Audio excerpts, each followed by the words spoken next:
Eu gostaria de compartilhar com vocês parte de um testemunho de uma pessoa salva que já serviu ao diabo.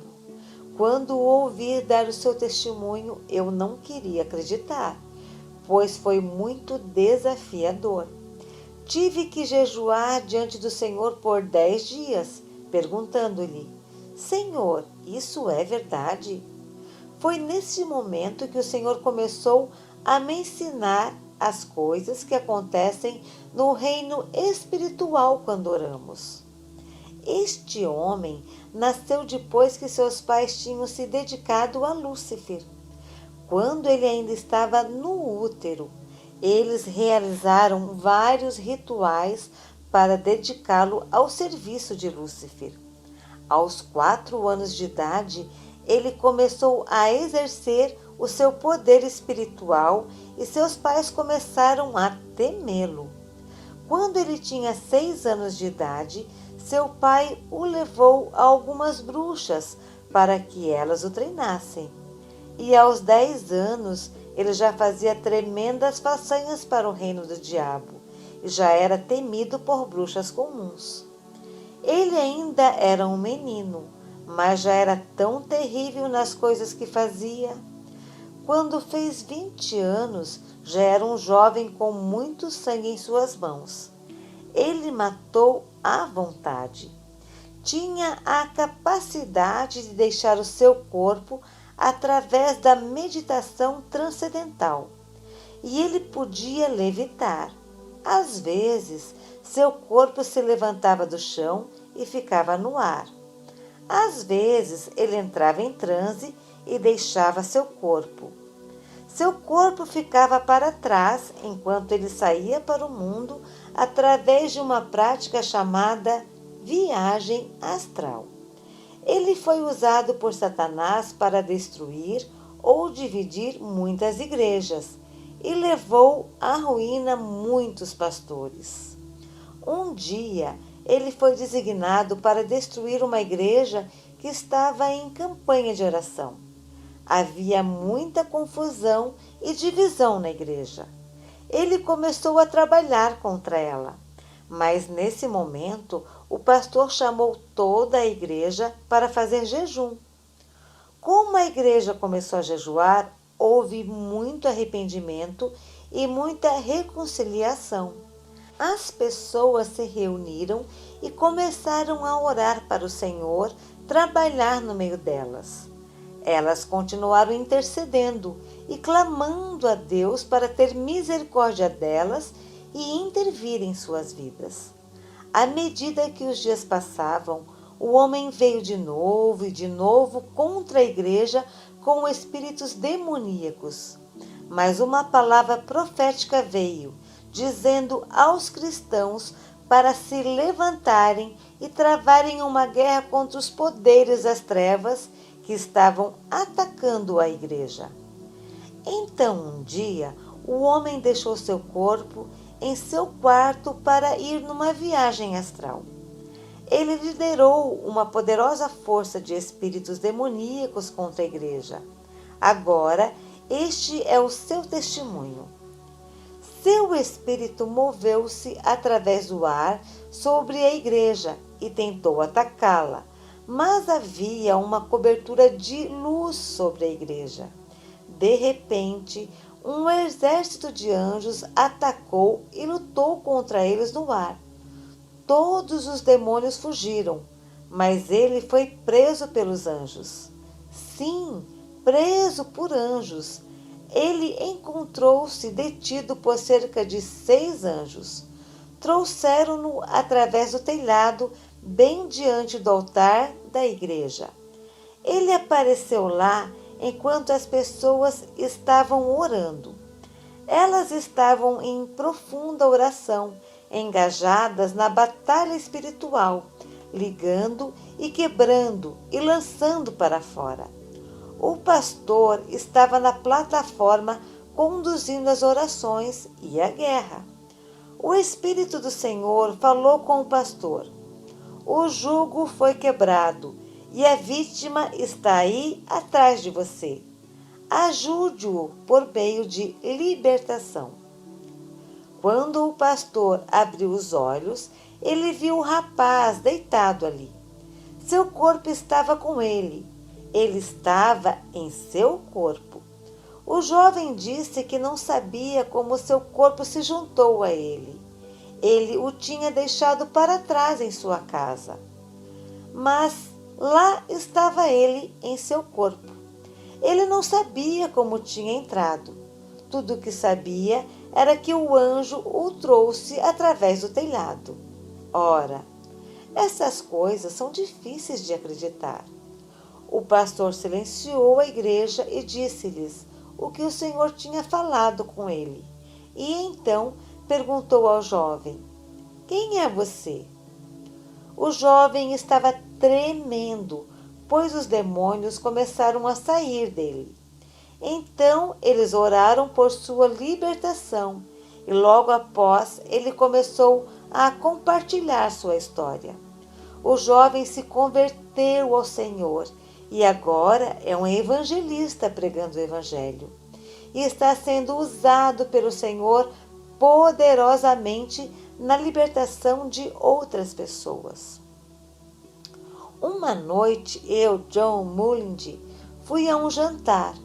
A única razão pela qual eu fui era que alguém tinha me dito que esse jovem estava lá. E eu estava muito curioso para vê-lo e descobrir se a história era verdadeira. Então eu participei do jantar e mais tarde foi dado a ele a oportunidade de dar o seu testemunho. Ele falou sobre muitas coisas. Às vezes ele chorava por causa das coisas que tinha feito. Quando terminou, ele fez um apelo. Havia muitos pastores na sala. Ele disse: Rogo a vocês, pastores, por favor, ensinem o povo a orar. As pessoas que não oram podem ser usurpadas em qualquer coisa pelo diabo. E existem maneiras que o inimigo usa para explorar suas vidas e suas orações. O inimigo sabe como explorar as orações daqueles que não sabem como orar. Ensinem as pessoas a usar a armadura espiritual que Deus proporciona. Efésios 6, versículos 13 ao 18. Então, ele contou como levou expedições através do ar. Ele ia com outros agentes satânicos e muitos espíritos demoníacos. Era como se eles estivessem trabalhando em turnos, da mesma forma que você tem que ir trabalhar no seu turno. Ele tinha um turno regular no qual ele era obrigado a ir e travar guerra nos céus. Ele disse que nos lugares celestiais, no mundo espiritual, quando a terra é coberta por um manto de escuridão, a cobertura é tão densa que é como rocha sólida e abrange toda a área. Os espíritos são capazes de ir por cima e por baixo dessa cobertura e de lá influenciar os acontecimentos na terra. Quando os maus espíritos e os agentes satânicos humanos terminam seus turnos, eles vão para a terra nos pontos de aliança, na água ou na terra, para revigorar seus espíritos. Como eles revigoram seus espíritos? Pelos sacrifícios que as pessoas fazem nesses altares.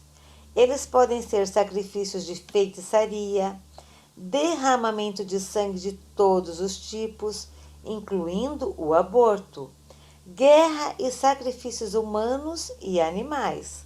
Podem ser sacrifícios de imoralidade sexual, nos quais as pessoas praticam perversões sexuais e todo tipo de promiscuidade.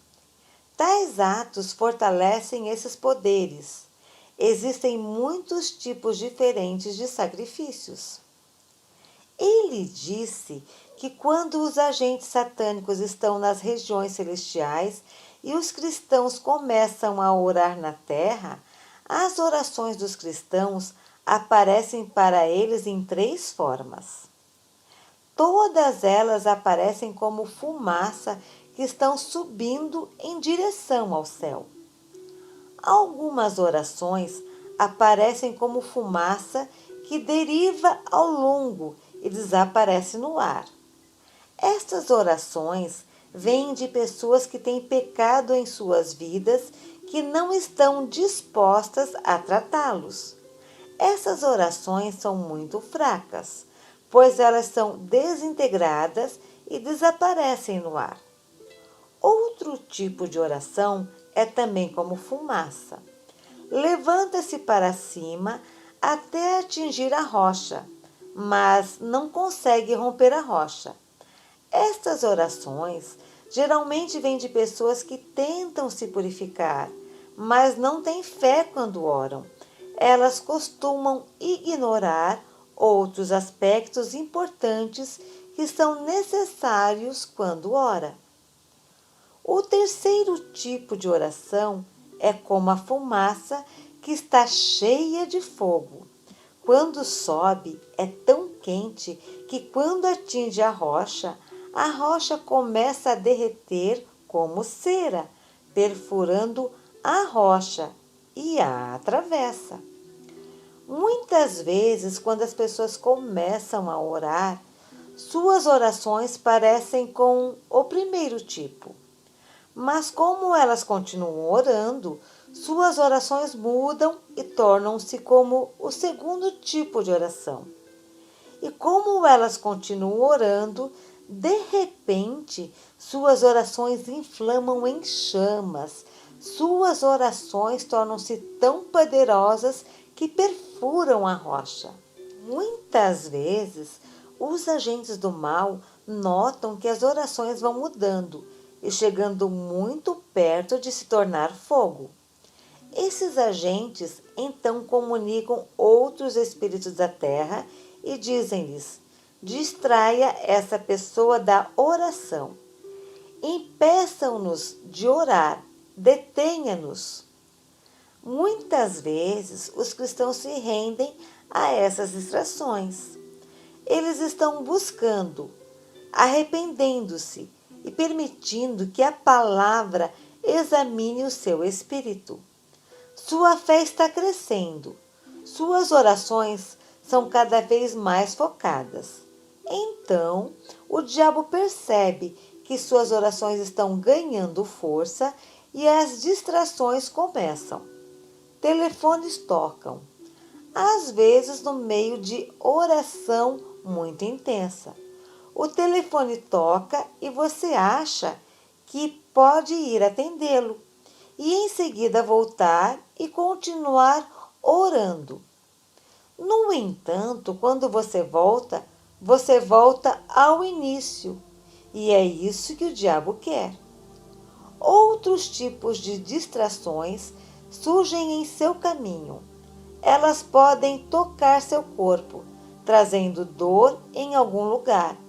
Elas podem fazê-lo ficar com fome, fazendo com que você queira ir para a cozinha, preparar algo para comer. Se eles conseguirem tirar você deste lugar, eles terão derrotado você. Ele disse aos pastores: ensinem as pessoas a reservar algum tempo, não apenas para oração casual. Elas podem fazer isso o resto do dia. Uma vez por dia, elas devem ter um momento em que elas estarão se concentrando de todo o coração em Deus, sem distrações. Se as pessoas insistirem nesse tipo de orações e se permitirem ser inspiradas no Espírito para continuar, alguma coisa acontecerá no Espírito. O fogo atinge a rocha e ela derrete. O homem disse que quando o degelo começa, ele é tão quente que nenhum espírito demoníaco pode suportar, nenhum espírito humano pode suportar. Todos eles fogem. Aparece uma abertura no reino espiritual. Tão logo ela aparece, todo o problema na oração para. A pessoa que está orando no chão sente que a sua oração, de repente, torna-se tão boa, tão agradável, tão poderosa e intensa. Eu descobri que naquele momento, normalmente perdemos toda a consciência de tempo e outras coisas. Não que nós nos tornemos descuidados, pois Deus cuida de nosso tempo, mas é como se você abandonasse tudo e se conectasse com Deus. O homem disse que quando as orações rompem, a partir daquele momento não há mais resistência e a pessoa pode continuar orando enquanto ela quiser. Não há nenhuma resistência para detê-la. Então, ele disse que depois que a pessoa termina a oração, a abertura continua aberta. Ele disse que quando as pessoas saem de seu local de oração e seguem sua rotina, a abertura se move junto com elas. Elas não estão mais operando sob a cobertura. Elas estão operando sob um céu aberto. Ele disse que nesse estado o diabo não pode fazer o que quiser contra elas. A presença do Senhor é como um pilar do céu sobre suas vidas. Elas são protegidas e há tanto poder dentro do pilar que por onde elas forem, a presença toca outras pessoas também. Elas discernem o que o inimigo tem feito em outras pessoas. E enquanto elas falam com as pessoas que estão junto delas, essas pessoas também vêm para dentro do pilar. Enquanto elas ficam dentro do pilar, todas as amarras impostas pelo inimigo enfraquecem. Então, quando as pessoas que experimentaram este avanço espiritual compartilham Jesus Cristo com os pecadores, a resistência dos pecadores é baixa. É muito fácil trazê-los até a salvação quando oram pelos enfermos ou sobre outras coisas. A presença que está com elas faz toda a diferença. O homem disse que o diabo odeia essas pessoas. Ele disse que em lugares onde a oração acontece regularmente dessa forma, a presença vem sobre aquele lugar e não sai mais. Quando as pessoas que não conhecem a Deus entram em tal lugar, todas as amarras de repente se enfraquecem. Se alguém está disposto a servi-las com paciência e amor, elas podem facilmente ser atraídas para a salvação. Não pelo poder nem pela força, mas pelo Espírito de Deus que está presente. Mas ele disse que, se ninguém se preocupa em alcançá-las, elas apenas entram na sua presença, sentem-se condenadas e começam a debater se devem ou não ceder. Se elas não são atraídas para a salvação, quando se afastam daquele lugar, suas amarras ficam mais fortes e o diabo tenta o seu melhor para impedi-las de entrar em um ambiente como esse novamente.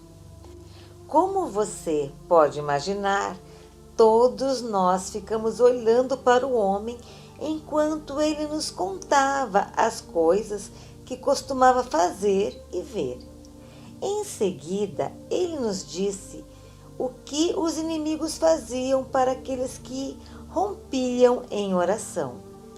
Ele disse que marcavam essas pessoas e os estudavam.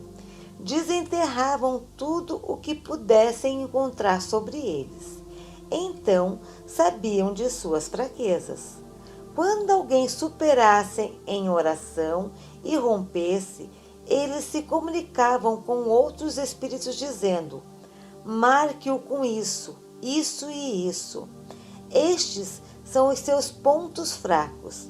Entretanto, quando a pessoa sai de seu quarto de oração, o espírito de oração é sobre ela. A presença é com ela. Seu espírito é elevado e a alegria do Senhor é a sua força. No entanto, o inimigo sempre tenta trazer coisas que possam distraí-la de se concentrar no Senhor. Se a fraqueza da pessoa é na área de temperamento, o inimigo vai levar pessoas a fazer coisas para deixá-las irritadas. Se ela não é sensível ao Espírito Santo e se permite perder a paciência, ela tira os olhos do Senhor. Ela fica irritada, se sente furiosa. Então, depois de alguns minutos, ela quer esquecer tudo e seguir em frente com a alegria do Senhor. No entanto, não se sente mais alegre. Ela tenta se sentir bem de novo, mas não pode. Por quê? Enquanto ela estava cedendo à tentação, os demônios estavam trabalhando duro para fechar a abertura acima dela. Depois de terem restaurado a rocha, a presença é cortada. A pessoa não deixa de ser um filho de Deus, mas o extra de unção sobre a sua vida, a presença que buscou além do seu próprio esforço, é cortada. O inimigo busca conhecer as suas áreas de fraqueza. Se a fraqueza é a tentação de cometer imoralidade sexual, o inimigo vai preparar pessoas ou eventos, algo para despertar a paixão de repente e para levar à tentação. E se a pessoa cede à tentação e abre a mente para receber e entreter os seus pensamentos, quando ela volta e quer estar novamente na unção, ela descobre que a unção não está mais lá. Você pode dizer: isto não é justo. Basta lembrar o que a Bíblia diz. Coloque o capacete da salvação. Vista a couraça da justiça. Nós, normalmente, não entendemos o papel dessas armas na guerra. Mas lembre-se que Jesus nos ensinou no final da oração do Senhor: não nos deixeis cair em tentação, mas livrai-nos do mal. Toda vez que você tiver um avanço na oração, lembre-se que você ainda é um ser humano fraco. Lembre-se que ainda não foi aperfeiçoado. Diga ao Senhor: Senhor, que eu tenha gostado deste momento de oração, mas quando eu sair para o mundo, livra-me da tentação. Não me permita cair na armadilha do diabo. Eu sei que o inimigo está estabelecendo uma armadilha lá fora. Eu não sei de que forma ele vai fazer. E sei que ainda sou fraco em determinadas áreas. Dadas certas circunstâncias, vou ceder à tentação. Proteja-me, Senhor. Quando eu estiver indo para o caminho onde a armadilha foi armada, faça-me virar para o outro lado. Intervenha, ó Senhor. Não me deixe lutar só na minha própria força e habilidade. Livra-me do mal. Deus é capaz de fazê-lo. Ele é capaz. É por isso que as coisas acontecem às vezes. Tudo que você precisa dizer é: obrigada, Jesus. É por isso que o apóstolo Paulo escreveu no livro de 1 Tessalonicenses: dê graças a Deus em tudo, pois esta é a vontade de Deus em Cristo por você. Algumas coisas não são boas, elas são dolorosas e nos perguntamos por que Deus permite que aconteçam.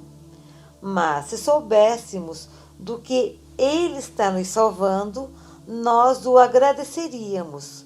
Quando aprendemos a confiar no Senhor, nós o agradeceremos em tudo. Amados, não sei se eu deveria ir mais fundo, porque eu não quero começar algo que eu não possa terminar. Mas deixe-me tentar ir um passo além. O homem disse que quando a oração rompe assim, a resposta sempre vem. Ele disse que não soube de um único caso em que a oração rompeu e a resposta não veio. Ele disse que a resposta sempre vinha, mas que na maioria dos casos nunca alcançou a pessoa que pediu. Por quê? Há batalha nos céus. Ele disse que depois que o inimigo conseguisse cortar o céu aberto e restaurar a rocha, ele observa a pessoa e esperava, porque ele sabia que a resposta definitivamente viria. Então o homem disse algo que realmente abalou a minha fé. Foi por causa do que ele compartilhou a seguir que jejuei por 10 dias perguntando: Senhor, isso é verdade? Você pode provar isso para mim? O homem disse que cada cristão tem um anjo que o serve. Sabemos que a Bíblia diz que os anjos são espíritos ministradores que nos servem. Ele disse que quando as pessoas oram, a resposta vem nas mãos de seu anjo. O anjo traz a resposta, assim como lemos no livro de Daniel. Então ele disse algo que era difícil receber. Se aquele que ora sabe da armadura espiritual e está vestido com ela, a resposta vem por um anjo que também está vestido com a armadura completa. No entanto, se a pessoa que ora não se preocupa em estar vestida com a armadura espiritual, seu anjo vem a ela sem a armadura espiritual. Quando os cristãos são descuidados com os tipos de pensamentos que entram em suas mentes e não lutam a batalha na mente, seus anjos vêm a eles sem capacetes. Qualquer arma espiritual que você ignorar na terra, seu anjo não a tem quando ele te serve. Em outras palavras, nossa armadura espiritual não está protegendo nossos corpos físicos, está protegendo nossas façanhas espirituais. O homem disse que, como o anjo estaria vindo, eles os veriam, encontrariam as áreas que estavam descobertas e, em seguida, atacariam essas áreas. Se ele não tinha um capacete, eles atirariam em sua cabeça. Se ele não tinha um peitoral, eles atirariam em seu peito. Se ele não tinha sapatos, eles fariam um fogo e obrigariam a andar através do fogo. Agora estou apenas repetindo o que o homem disse. Na verdade, nós lhe perguntamos: os anjos podem sentir o fogo? Você sabe o que ele respondeu? Lembrem-se, este é o reino espiritual. Eles são espíritos que lidam com os espíritos. A batalha é intensa. Quando dominam um anjo de Deus, a primeira coisa que eles vão atrás é a resposta que ele está carregando e a roubam dele. Então, eles dão a resposta a pessoas que estão envolvidas em ocultismo ou bruxaria, para que possam dizer: eu consegui isso por meio de bruxaria. Lembre-se que a Bíblia diz no livro de Tiago: todas as coisas boas vêm de Deus. Tiago 1, versículo 17. Então, onde é que o diabo consegue as coisas que ele dá ao seu povo? Algumas pessoas que não podem ter filhos vão para feiticeiros e satanistas e engravidam. Quem lhe deu o bebê? É Satanás um criador? Não, ele rouba de quem não ora até o fim. Jesus disse: orai sem cessar. E então ele disse: mas quando o Filho do Homem vier, encontrará fé? Ele vai encontrar você ainda esperando?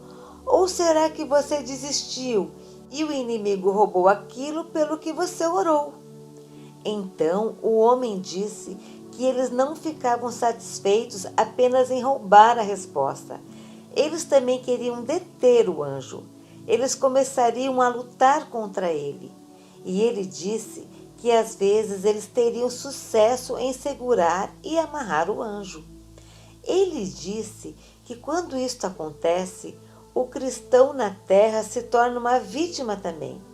Ele pode fazer qualquer coisa para este cristão, porque ele fica totalmente sem auxílio no reino espiritual.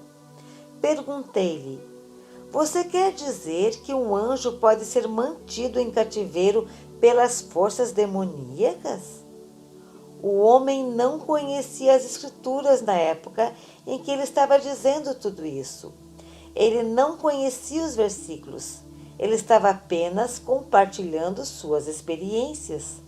Ele disse que não conseguia segurar o anjo por muito tempo, porque, como outros cristãos orariam em outro lugar, reforços viriam e o anjo sairia livre.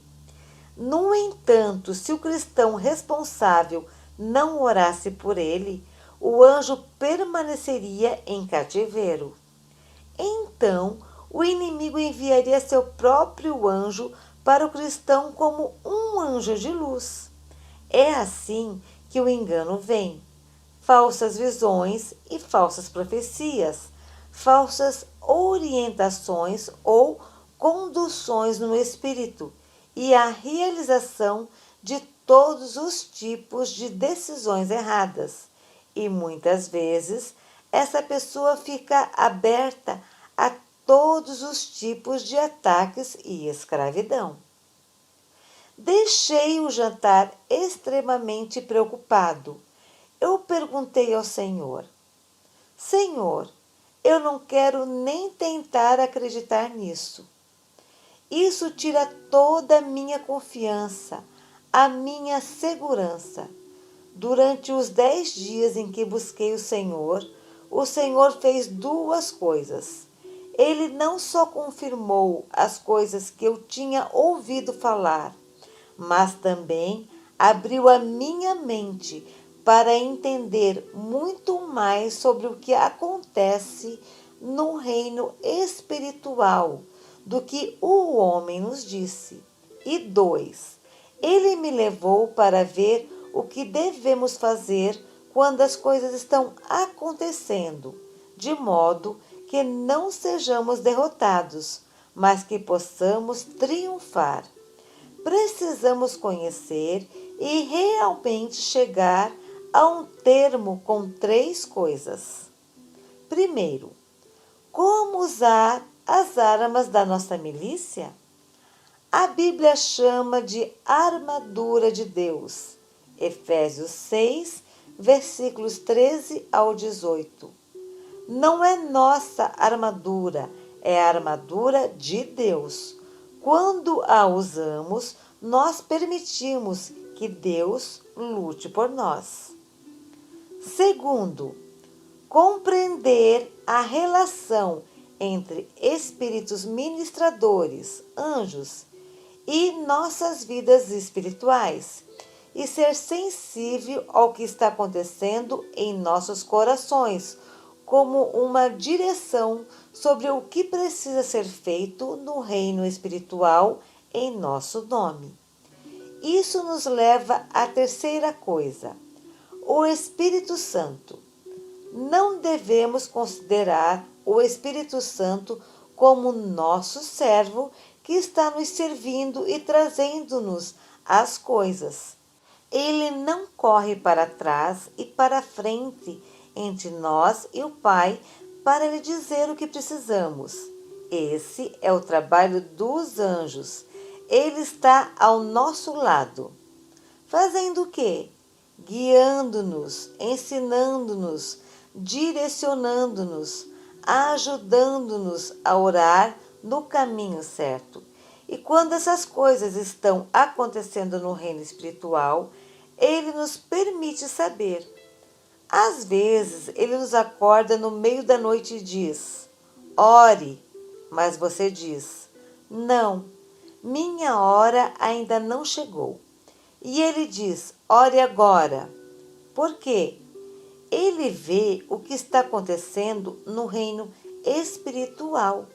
Às vezes ele diz: amanhã sem falta, mas você diz: oh, não, vou começar na segunda-feira. Mas ele entende o que está acontecendo no reino espiritual. Devemos aprender a ser sensíveis ao Espírito Santo. Ele nos guia pelas veredas da justiça. Amados, temos que parar por aqui. Talvez amanhã de manhã vamos falar sobre como podemos orar, conhecendo as batalhas no reino espiritual e como podemos romper, e também como manter o nosso avanço, uma vez que tenhamos alcançado isso. Depois de aprender tudo, se tornará agradável. Então, vamos aprender uma coisa: a batalha não é nossa, a batalha é do Senhor. Aleluia! Vamos ficar de pé, olhe nos olhos de alguém e pense em quantas vezes essa pessoa pode ter perdido o que Deus tinha para ela. Junte-se as mãos, se puder, com 2 ou 3 pessoas e digam uns aos outros: não há necessidade de mais nenhuma derrota. Podemos vencer. Há poder suficiente para vencer. Jesus já terminou o trabalho. Orem uns pelos outros para que o Senhor nos ajude a superar. Nós não devemos perder a graça suficiente, poder suficiente para a vitória. Obrigada, Jesus. Shalom.